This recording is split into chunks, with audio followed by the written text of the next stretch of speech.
जय श्री ओम नमः सिद्धेभ्यः। जय श्री महावीराय नमः। जय श्री परम्पराचार्य गुरुवे नमः।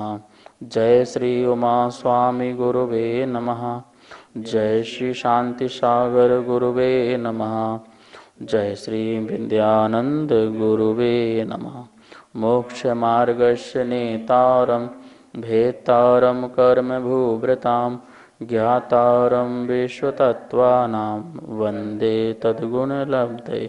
मंगलम भगवान वीरो मंगलम गौतमो गणी मंगलम कुंद कुंदार्यो जैन धर्मोस्तु मंगलम।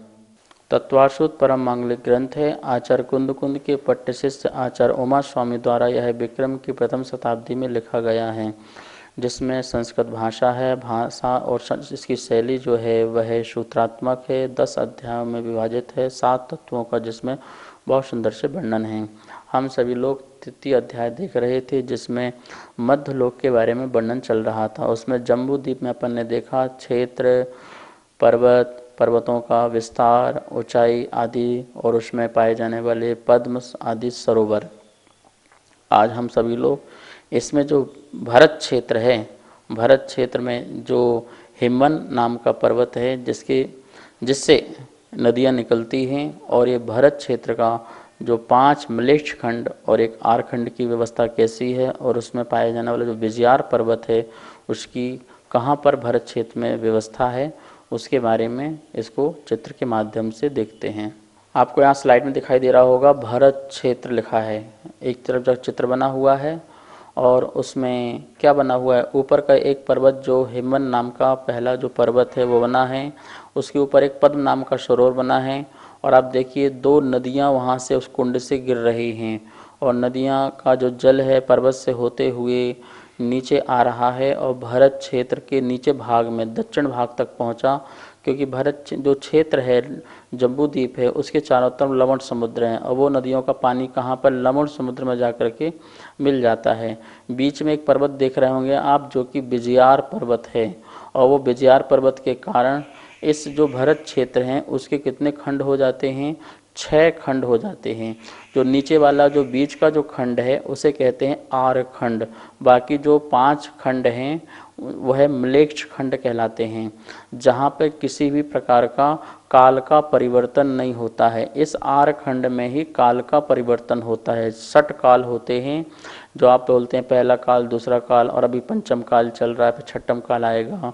तो इस प्रकार से 6 काल होते हैं। इन काल का परिवर्तन इस आर खंड में होता है, 5 प्रकार के म्लेच्छ खंडों में नहीं होता है।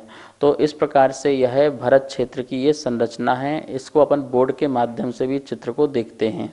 इस चित्र को देखिए और बड़े ध्यान से देखिए, और यदि आपके पास कॉपी पेन हो तो आप भी उसमें बनाते जाइए। देखो, ये अपन ने पहले देखा था जम्बू द्वीप। क्या देखा था? जम्बू द्वीप। बीच में सुमेरु पर्वत देखा था, और ये वाला जो देखा था ये भरत क्षेत्र, और ये है ये ऐरावत क्षेत्र। ये उत्तर दिशा में, ये दक्षिण दिशा में, ठीक है ना। तो अपन क्या करते हैं, जम्बू द्वीप में ये जो भरत क्षेत्र अर्धचंद्राकार है, इसको अपन ने यहाँ पर बना लिया। जम्बू द्वीप में ये भरत क्षेत्र है, इसको समझने के लिए अपन ने बड़े रूप में यहाँ पर चंद्राकार रूप से यहाँ पर भरत क्षेत्र बनाया है।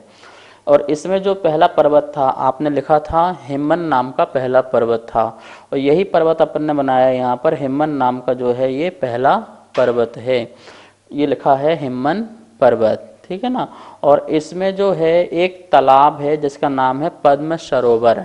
जो अपन ने अभी 6 तालाब के नाम पढ़े हैं ना, हृद के नाम पढ़े हैं सरोवर के, वो उसमें से जो पहला नाम था वो कौन था? ये पद्म नाम का क्या है? पर्वत है, सरोवर है।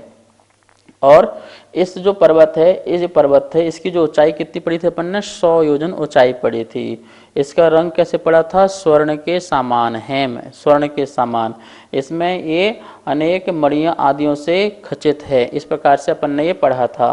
ये पूरा का पूरा जो है ये भरत क्षेत्र है। ये क्या है? पूरा ये जो है पूरा स्थान जो है भरत क्षेत्र। अब भरत क्षेत्र में 5 म्लेच्छ खंड कहाँ पर हैं, और कहाँ पर एक आर खंड है, इसको भी इसमें चित्र में देखते हैं। तो अपन ने ये देखा भरत क्षेत्र में ये इसके जो पास है, ये यहाँ पे देखिए एक पर्वत है। कौन सा पर्वत है? इसका नाम है विजयार्थ पर्वत।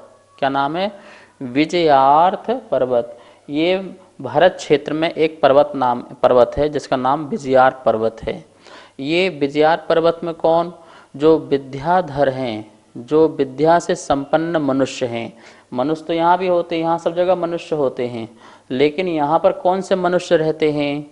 यहाँ पर वो मनुष्य रहते हैं जो विद्या से संपन्न होते हैं, जिनको विद्याएं प्राप्त होती हैं, जो विद्याएं सिद्ध करते हैं। और वो मनुष्य जो हैं जिनके पास विमान भी होते हैं, जिनको यहाँ वहाँ जाने के लिए विमान भी जिनके पास होते हैं। तो ऐसे विद्या संपन्न जो मनुष्य हैं, वो मनुष्य जो हैं ये विजयार पर्वत में रहते हैं। इस विजयार पर्वत की कैसे संरचना होती है? तो इसको आप समझिए कि इसकी दो श्रेणियाँ होती हैं। दो श्रेणियाँ इसकी होती हैं, जिसे अपन स्लाइड के माध्यम से देख सकते हैं। विजयार पर्वत लिखा हुआ है, जो भरत क्षेत्र, ऐरावत क्षेत्र और विदेह क्षेत्र में जितने भी उपविदेह हैं उनको दो भागों में बांटने वाला जो पर्वत का नाम है, उसका नाम है विजयार्थ पर्वत। और यह विजयार्थ पर्वत जो होता है, ये एक्चुअल जो अपन ने बोर्ड में बनाया वैसा नहीं होता। इसकी जो श्रेणियाँ होती हैं, जो पहला जो विजयार्थ पर्वत का नीचे का स्थान होता है वो 50 योजन होता है। दूसरा जाकर के फिर वो हो जाता है 30 योजन का, आगे जाकर हो जाता है वो 10 योजन का। इस प्रकार से ये विजयार्थ पर्वत इस प्रकार से है, ठीक है ना। इसमें श्रेणियाँ हैं, पहली श्रेणी, दूसरी श्रेणी और अंतिम श्रेणी। जो पहली श्रेणी है, आप यहाँ पे चित्र में दिखाई दे रहा होगा, आपको चित्र में स्पष्ट बना हुआ कैसा विजयार्थ पर्वत दिखाई दे रहा है। आप देखिए पहली जो श्रेणी है वो 10 योजन ऊपर जाकर के है। कितना है? 10 योजन ऊपर जाकर के है। उसमें विद्याधर जो हैं उनके निवास स्थान हैं, उनके उसमें भवन हैं, वहाँ पर वो विद्याधर रहते हैं। दूसरी श्रेणी में जब जाएंगे अपन तो 10 योजन और ऊपर जाएंगे तो वहाँ पर जो आभियोग जाति के जो देव आदि होते हैं वो वहाँ पर उनका रहने का स्थान है। और ऊपर 5 योजन और जाएंगे तो उसमें ऊपर सबने कूट बने हुए हैं। जैसे मंदिर होते हैं, मंदिर का शिखर जैसा होता ना, वैसे उसमें कूट बने हुए हैं। और जो अंतिम जो पूर्व दिशा में जो कूट बना हुआ है उसका नाम सिद्ध कूट है। और उस सिद्ध कूट में जो है आकृतिम चित्यालय है।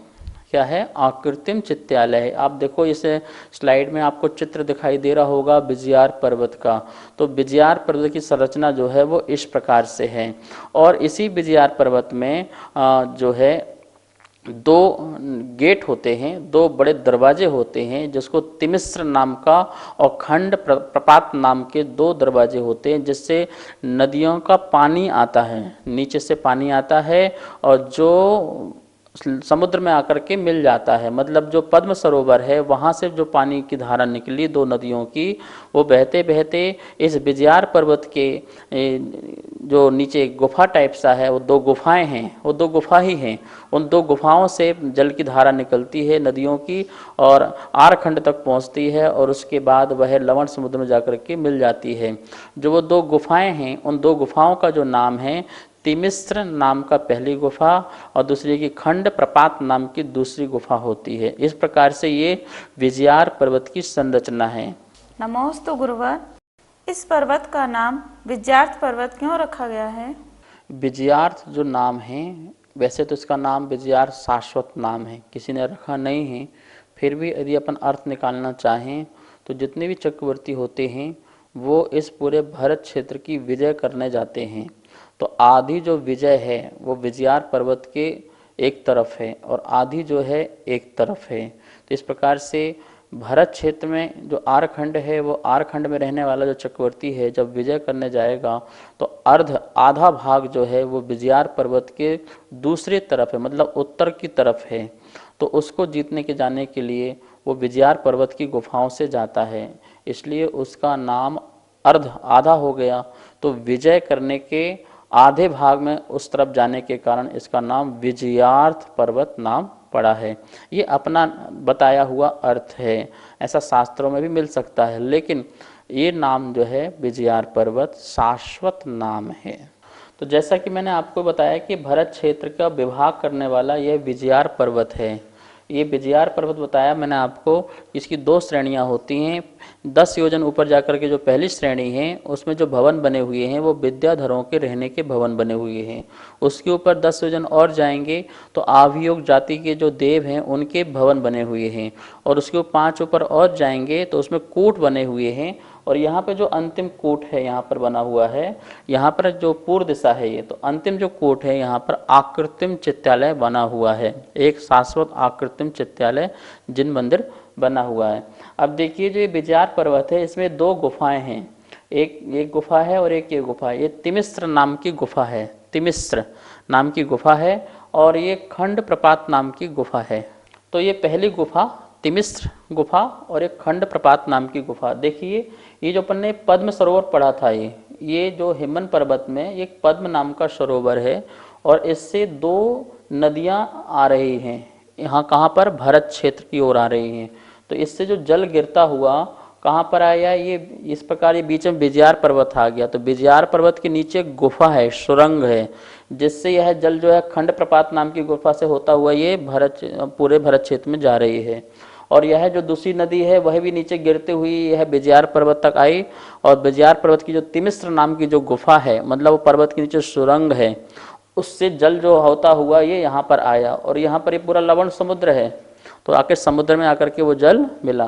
तो देखिए इन नदी के कारण और इस विजयार पर्वत के कारण इसमें कितने खंड बन गए, इस भरत क्षेत्र में कितने खंड हो गए आप गिनिए, 1 2 3 4 5 6। इस प्रकार से यहाँ पर 6 खंड बन जाते हैं, जिसको अपन बोलते हैं 6 खंड का अधिपति चक्रवर्ती होता है। तो भारत क्षेत्र के कितने खंड हो गए, 6 खंड हो गए। अब देखिए जो आपको बताया गया था कि भारत क्षेत्र में एक म्लेच्छ खंड होता है और एक आर खंड होता है। तो म्लेच्छ खंड कहाँ पर है और आर खंड कहाँ पर है, इस चित्र में आप देखिए।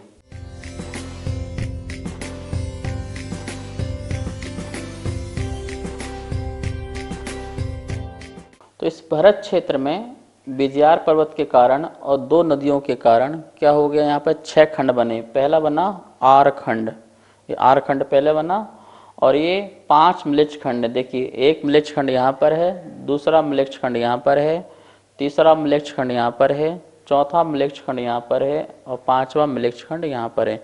इस प्रकार से 5 म्लेच्छ खंड और एक आर खंड, यह भरत क्षेत्र में 6 खंड बन जाते हैं, मतलब 6 विभाग हो जाते हैं। नमोस्तु आचार्य श्री।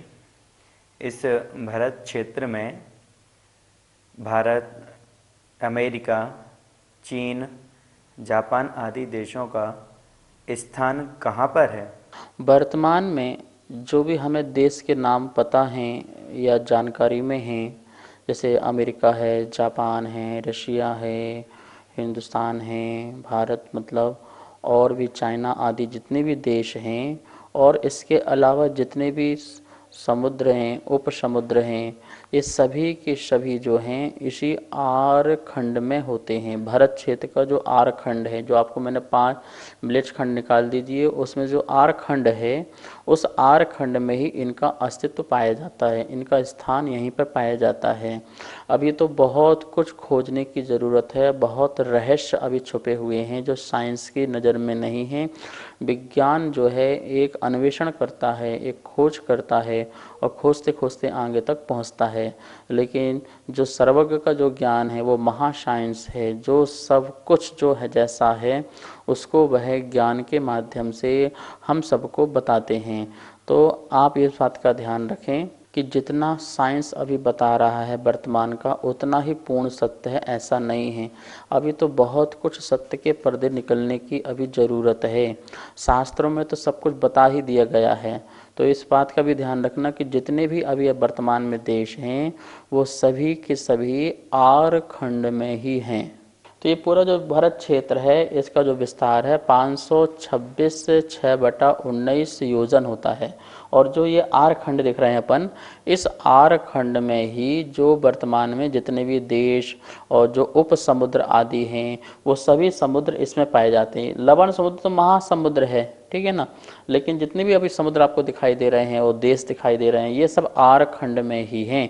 तो आर खंड ही जब इतना बड़ा है तो सोचिए कि ये पूरे जम्बू द्वीप कितना बड़ा होगा, फिर अन्य द्वीप कितने बड़े होंगे। तो आप एक कल्पनातीत आपके विचारों के हैं। तो इस प्रकार से हम अपना सच्चा ज्ञान समझें, सच्ची बात को समझें, जिससे हमें सच्चा नॉलेज हो और उसके माध्यम से हमें सर्वज्ञता पर किसी प्रकार की कोई शंका पैदा ना हो, किसी प्रकार का संदेह पैदा ना हो। सर्वज्ञ का ज्ञान जो है वो सत्य होता है और सही होता है। साइंस का जो ज्ञान है हम उसे असत्य नहीं कहते हैं, साइंस के ज्ञान को हम बोलते हैं अपूर्ण ज्ञान कहते हैं। वो अभी खोज का विषय है, जितना जितना खोजते जाएंगे और नई नई चीज़ें निकल के सामने आती जाएंगी। ये जो गंगा सिंधु नदी है, जो वर्तमान में जो गंगा सिंधु नदी है, वो नदी नहीं है, वो ये महानदियाँ हैं। और जो गंगा सिंधु वर्तमान में जो है वो तो आरखंड में बहने वाली और भी नदियां हैं, उसी में से एक नदी गंगा और सिंधु है, ठीक है ना। तो इस प्रकार से इस भरत क्षेत्र में अपन ने देखा कि 5 मलेच्छखंड, 1 आरखंड, बीच में विजयार पर्वत, और इस विजयार पर्वत में विद्याधरों का निवास, इसमें भी मनुष्य आदि तिरंचों का निवास। इन सब में मनुष्य और तिरंच आदि रहते हैं। जो आरखंड इसलिए नाम पड़ा है क्योंकि यहाँ पर आर पुरुष आदि रहते हैं, जो धर्म ध्यान आदि करने के भाव आदि रखते हैं, इसलिए आर्य पुरुष हैं। और यहाँ के जो मनुष्य आदि जो हैं वो किसी प्रकार का आचार विचार इनका अच्छा नहीं रहता है और ना ही ये धर्म कर्म पर विश्वास रखते हैं, इसलिए ये म्लेच्छ खंड कहलाता है। म्लेच्छ एक प्रकार से गाली भी दी जाती है कि तू बहुत म्लेच्छ है, अर्थात तुझे कुछ भी नहीं आता है, कुछ भी तू आचार विचार तेरे नहीं हैं। देखिए यहाँ पर एक पर्वत होता है वृषभगिरी। कौन सा पर्वत होता है? वृषभगिरी। इस पर्वत यहाँ पर होता है जब भरत चक्रवर्ती 6 खंड को जीतता है और लास्ट में यहाँ पहुँचता है, तो ये वृषभगिरी पर्वत में अपना वहाँ पर नाम अंकित करता है। और इसमें नाम अंकित वो कांकणी विद्या से करता है, कांकणी विद्या से दूसरे का नाम हटा करके और अपना वहाँ पर नाम लिखता है। सोचिए उस पर्वत में अमल्ला इतने नाम लिखे हैं, इतने चक्रवर्ती हो गए हैं कि वहाँ उस पर्वत में नाम लिखने की जगह नहीं है, और ऐसे उस पर्वत में वह अपना नाम लिखता है दूसरे का नाम मिटा करके। महानुभाव, संसार की यह विचित्रता है कि हम दूसरे का नाम हटा करके अपना नाम लिखना चाहते हैं, जबकि नाम सब कुछ यहीं रख जाएगा।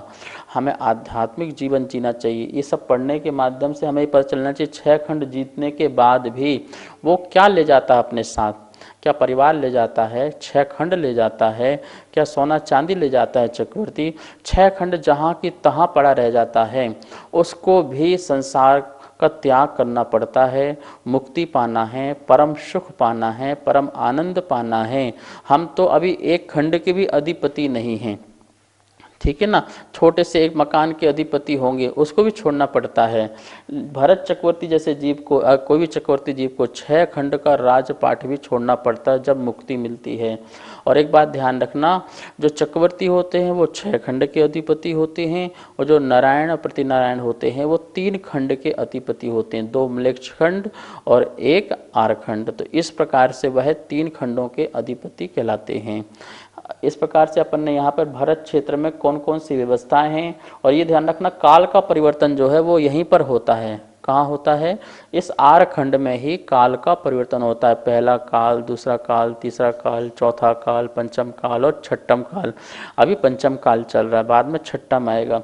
यहाँ पर किसी प्रकार का काल का परिवर्तन नहीं होता है, यहाँ पर बिल्कुल एक सा ही अस्तित्व रहता है, यहाँ कोई काल का परिवर्तन नहीं होता है। मतलब कि शास्त्रों में तो लिखा है जैसे जगन्नाथ जैसे भोग भूमि होती है उस तरह का वहाँ पर वातावरण रहता है, लेकिन कोई काल का परिवर्तन वहाँ नहीं होता है। जो ये विजयार पर्वत है, इस विजयार पर्वत में सदा ही चतुर्थ काल जैसा वातावरण रहता है। जैसे चौथे काल का जो वातावरण होता है, काल का समय होता है, उसी प्रकार से यहाँ पर विजयार पर्वत में चतुर्थ काल जैसा ही वातावरण होता है। लेकिन ये आरखंड में ऐसा नहीं है।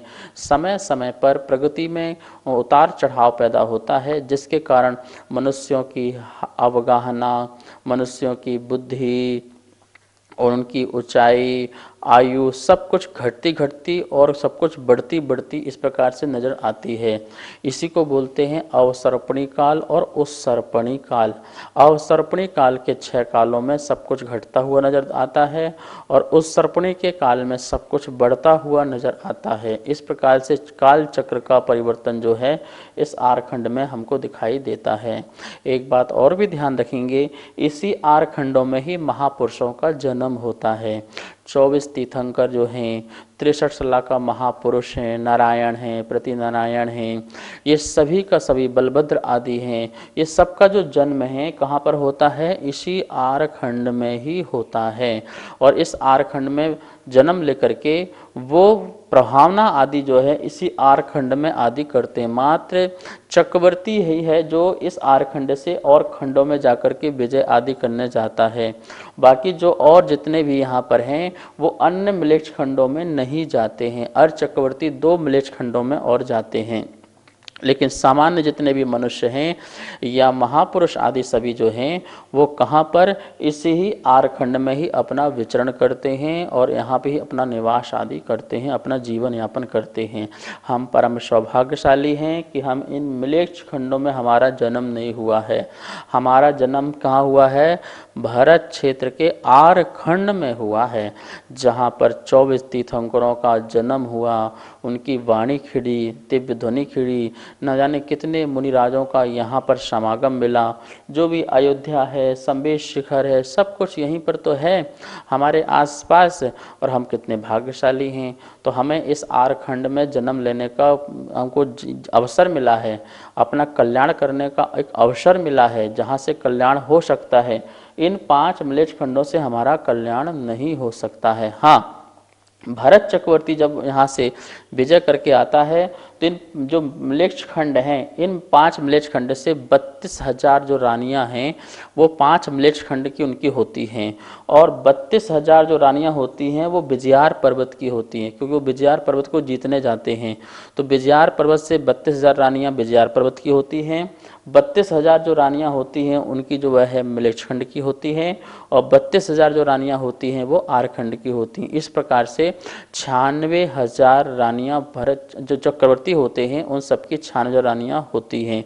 मिलेच्छ खंड से जो भी रानियां होती हैं वो यदि आरखंड में आती हैं तो उनके यदि पुत्र संतान आदि होते हैं तो कदाचित वो मुनि बन करके वो अपना कल्याण कर सकते हैं और मोक्ष आदि को भी प्राप्त कर सकते हैं, ऐसा आगम आदि में भी वर्णन मिलता है। इस प्रकार से अपन ने आज ये भरत क्षेत्र के बारे में जाना और देखा। शेष विषय अपन और उसको आगे देखेंगे।